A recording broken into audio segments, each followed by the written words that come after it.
ಈ ತೋಟಕ್ಕೆ ಆಲ್ರೆಡಿ ನಾವು ಫಸ್ಟಿಗೆ ಒಂದು 5 ವರ್ಷದ ಹಿಂದೆ ಡ್ರಿಪ್ ಮಾಡಿದ್ವಿ. ಅಂದರೆ ಅದು ನಮಗೆ ಅವಾಗ ಅದಕ್ಕಿಂತ ಮುಂಚೆಗೆ ನಾವು ನೀರಿಡ್ತಾಯಿದ್ವಿ ಈ ತೋಟಕ್ಕೆಲ್ಲ. ಇದು ದೊಡ್ಡ ತೋಟ ಆಲ್ರೆಡಿ ಫಲ ಬಂದಿದೆ.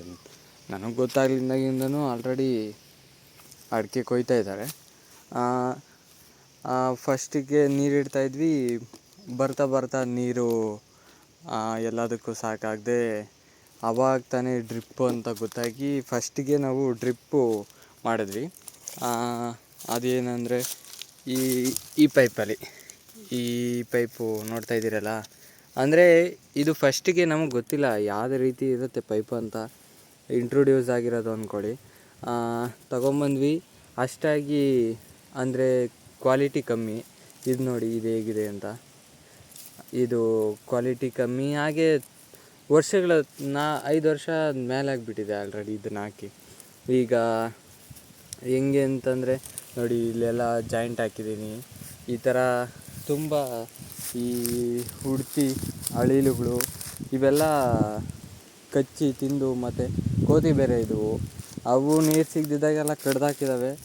ಅದಕ್ಕೆ ಏನು ಮಾಡಿದ್ವಿ ಅಂತಂದರೆ ಮತ್ತೆ ಇದಕ್ಕೆ ಟೇಪ್ ಸುತ್ತೋದು ಇಲ್ಲ ಜಾಯಿಂಟ್ ಹಾಕೋದು ಈ ಥರ ಮಾಡ್ಕೊಂಡೋದ್ರೆ ಮತ್ತು ಬರೀ ಅದೇ ಕೆಲಸ ಆಗೋಗ್ಬಿಡುತ್ತೆ.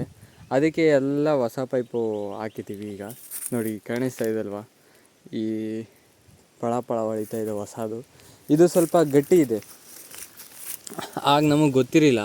ಇದು ಮಾತ್ರ ತುಂಬ ಸ್ಟ್ರಾಂಗಾಗಿದೆ. ಅದು ಬಿಟ್ಟರೆ ಇದು ಡ್ರಿಪ್ಪು ಫಸ್ಟು ಆ ಕಡೆ ನೋಡಿ, ಅದು ತಗ್ಗಿತ್ತು. ಆ ಕಡೆ ಬಾಳೆ ಗಿಡ ಕಾಣಿಸ್ತಿದೆಯಲ್ಲ, ಆ ಲೈನಿಂದ ನಾವು ಇದು ಪೈಪ್ ಹಾಕಿದ್ವಿ. ಅಂದರೆ PVC ಪೈಪು, ದೊಡ್ಡ ಪೈಪು, ಅದಕ್ಕೆ ಕನೆಕ್ಟ್ ಮಾಡಿದ್ವಿ. ಈ ಕಡೆ ಮೇಲಕ್ಕೆ ಬರ್ತಾ ಬರ್ತಾ ಹತ್ತುತ್ತಿರಲಿಲ್ಲ ನೀರು. ಅದು ಬೇರೆ ಈ ಹಳೆ ಪೈಪಲ್ಲಿ ಏನಾಗ್ಬಿಟ್ಟಿದೆ ಅಂದರೆ ಎಲ್ಲ ಬರೀ ಅಲ್ಲಿ ತೂತೋಗಿರೋದು, ಬುಡಕ್ಕೆ ಬಿಟ್ಟು ಬೇರೆ ಕಡೆ ಎಲ್ಲ ನೆನೀತಾಯಿತ್ತು. ಅದಕ್ಕೆ ಈಗ ಇಲ್ಲಿ ಕಾಣಿಸ್ತಾ ಇದೆ ನೋಡಿ ಮೇಲ್ಗಡೆ, ಇಲ್ಲಿಂದ ಕನೆಕ್ಟ್ ಮಾಡಿದ್ದೀವಿ. ಈಗ ಇಲ್ಲಿ ಕಾಣಿಸ್ತಿದೆ ನೋಡಿ PVC ಪೈಪು, ಇದೆಲ್ಲ ವಾಲ್ ಹಾಕಿರೋದು. ಪೈಪ್ ಹಾಕಿ ಮುಚ್ಚಾಕಿದ್ದೀವಿ. ಯಾಕೆ ಅಂತಂದರೆ ಈ ಬಿಸಿಲಿಗೆ ಇರಲ್ಲ, ಪೈಪು ಬೆಂದು ಹೊರಟೋಗ್ಬಿಡುತ್ತೆ. ನೋಡಿ ಅಲ್ಲಿನೂ ಮುಚ್ಚಬೇಕು. ಆ ಕಡೆ ಕಾಣಿಸ್ತಿದೆಯಲ್ಲ, ಇದೆಲ್ಲ ಸ್ವಲ್ಪ ತೋಡೋಕೆ ಚೆನ್ನಾಗಿತ್ತು, ತೋಡಿ ಮುಚ್ಚಾಕಿದ್ದೀನಿ. ಇನ್ನು ಈ ಕಡೆ ಸ್ವಲ್ಪ ತೋಡು ಹಾಕಬೇಕು. ನೋಡಿ ಈ ಥರ ಪೈಪ್ ಹಾಕಿದರೆ ಅಂದರೆ ಸ್ಟ್ರಾಂಗಾಗಿರೋದು ತಗೊಳ್ಳಿ ಪೈಪು ನೀವು. ಏನಂತ ಅಂದರೆ ನೀವು ಒಂದು ಬೆಳೆ, ಈಗ ಯಾವುದಾದ್ರೂ ಚಿಕ್ಕ ಪುಟ್ಟ ಬೆಳೆ ಬೆಳಿತೀರ, ಅದು ಒಂದು 6 ತಿಂಗಳಿಗೆ ಬೆಳೆ ಬರುತ್ತೆ. ಅದಾದಮೇಲೆ ನೀವು ಡ್ರಿಪ್ ಪೈಪು ಬಿಸಾಕೋ ಅಂಥ ಪರಿಸ್ಥಿತಿ ಬರ್ಬೋದು, ಇಲ್ಲ ಬೇರೆದಕ್ಕೆ ಯೂಸ್ ಮಾಡ್ಕೋಬೋದು. ಈಗ ಅದ್ರ ಬಿಟ್ಟು ಇಂಥ ದೊಡ್ಡ ಬೆಳೆಗಳು, ಅಂದರೆ ವರ್ಷಾನುಗಟ್ಟಲೆ ಇರೋವಂಥ ಬೆಳೆಗೆ ಇಂಥ ತುಂಬ ಸ್ವಲ್ಪ ಕ್ವಾಲಿಟಿ ಇರೋವಂಥದ್ದು ಪೈಪ್ ಹಾಕಿ. ಯಾಕೆ ಅಂತಂದರೆ ಯಾವಾಗಲೂ ಚೇಂಜ್ ಮಾಡೋಕ್ಕಾಗಲ್ಲ. ನೀವು ಒಂದು ಬೆಳೆ 6 ತಿಂಗಳ ಬೆಳೆ ಅಂತಂದರೆ ಅದಕ್ಕೇನು 6 ತಿಂಗಳಾದ್ಮೇಲೆ ಬೇರೆದಾದರೂ ತಂದು ಹಾಕ್ತೀರ. ಇದು ಯಾವಾಗಲೂ ಮೇಂಟೆನೆನ್ಸ್ ಮಾಡೋದು ಒಂಥರ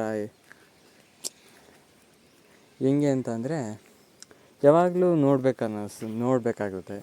ಏನಾಗಿದೆ ಎಲ್ಲ ಕರೆಕ್ಟಾಗಿ ಹೋಗ್ತಾಯಿದ್ದಾವೆ ಬುಡಕ್ಕೆ. ಅಕಸ್ಮಾತ್ ನೀವು ನೋಡಿಲ್ಲ ಅಂತಂದರೆ ಗಿಡಗಳೇ ಒಣಗೋಗ್ಬಿಡ್ತವೆ. ಒಂದು 3-4 ತಿಂಗಳು ನೀರಿಲ್ಲ ಅಂತಂದರೆ ಗಿಡಗಳಿರಲ್ಲ. ಹಾಗೆ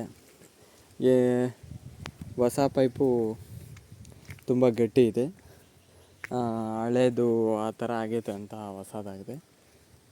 ಅದು ಬಿಟ್ಟರೆ ಇನ್ನೇನಾದರೂ ನಿಮಗೆ ಹೇಳಬೇಕು ಅಂತ ಅಂದರೆ, ಆ ಪೈಪ್ ಹೆಸರು ಸಾವಿತ್ರಿ ಅಂತ ಏನೋ ಇತ್ತು, ಪೈಪ್ ಕಂಪನಿ ಹೆಸರು. ಅದು ತುಂಬ ಸ್ಟ್ರಾಂಗಾಗಿರುತ್ತೆ. ಅದರಲ್ಲಿ ಯಾವುದ್ಯಾವುದೋ ಕ್ವಾಲಿಟಿ ಬೇರೆ ಹೇಳ್ತಾಯಿದ್ರು. ನೀವು ಅಂಗಡಿಗೆ ಹೋದಾಗ ಏನು ಮಾಡಿರಿ ಅಂದರೆ, ಫಸ್ಟು ಆ ಪೈಪ್ ಎಲ್ಲ ನೋಡ್ತಿರಲ್ಲ, ಆಗ ಆ ಪೈಪ್ ಥಿಕ್ನೆಸ್ಸು ಅದ್ರ ಕ್ವಾಲಿಟಿ ಚೆಕ್ ಮಾಡಿ ಒಂದು ಸಾರಿ, ಗೊತ್ತಾಗುತ್ತೆ ಅಷ್ಟೇ. ಇನ್ನೇನು ಅವಶ್ಯಕತೆ ಇಲ್ಲ. ಇನ್ನು ನೀವು PVC ಪೈಪಿಗೆ ಒಂದು ನಲ್ಲಿ ಹಾಕ್ಕೊಂಬಿಟ್ರೆ ನೀವು ಬೇಕಂದಾಗ ಆನ್ ಮಾಡ್ಕೋಬೋದು, ಬೇಡದಿದ್ದಾಗ ಆಫ್ ಮಾಡ್ಕೋಬೋದು. ಅಕಸ್ಮಾತು ಇವಾಗ ಈ ಕಡೆ ಹತ್ತುತ್ತಾ ಇಲ್ಲ, ಒಂದು ಲೈನ್ಗೆ ಹೋಗ್ತಾ ಇಲ್ಲ, ಆ ಥರ ಏನಾದರೂ ಆದರೆ ಆಫ್ ಮಾಡ್ಕೊಂಡು ಆನ್ ಮಾಡಿಕೊಂಡು ನೀರು ಹತ್ತಿಸ್ಕೋಬೋದು.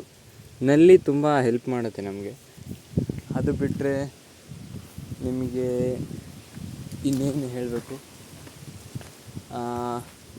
ಪಿ ಯು ಸಿ ಪೈಪ್ನ ಮಣ್ಣೊಳಗೆ ಮಣ್ಣು ಮುಚ್ಚಾಕ್ರಿ, ಹಾಗೆ ಬಿಟ್ಟರೆ ಬೆಂದೋಗುತ್ತೆ ಅಷ್ಟೇ. ಅದು ಬಿಟ್ಟರೆ ಈ ಪಿ ಯು ಸಿ ಪೈಪಲ್ಲೂ ವಾಲ್ ಇದೆ, ಅದು ಫಸ್ಟಿಗೆ ಹಾಕಿದ್ವಿ, ಅದಾದಮೇಲೆ ಕನೆಕ್ಟ್ ಮಾಡಿದ್ದೀವಿ. ಇದಿಷ್ಟು ಕಾಣಿಸ್ತಾ ಇರೋದು ತೋಟ ನಮ್ಮದು. ಅಲ್ಲಲ್ಲಿ ಬಾಳೆ ಗಿಡ ಇಕ್ಕಿದ್ದೀವಿ.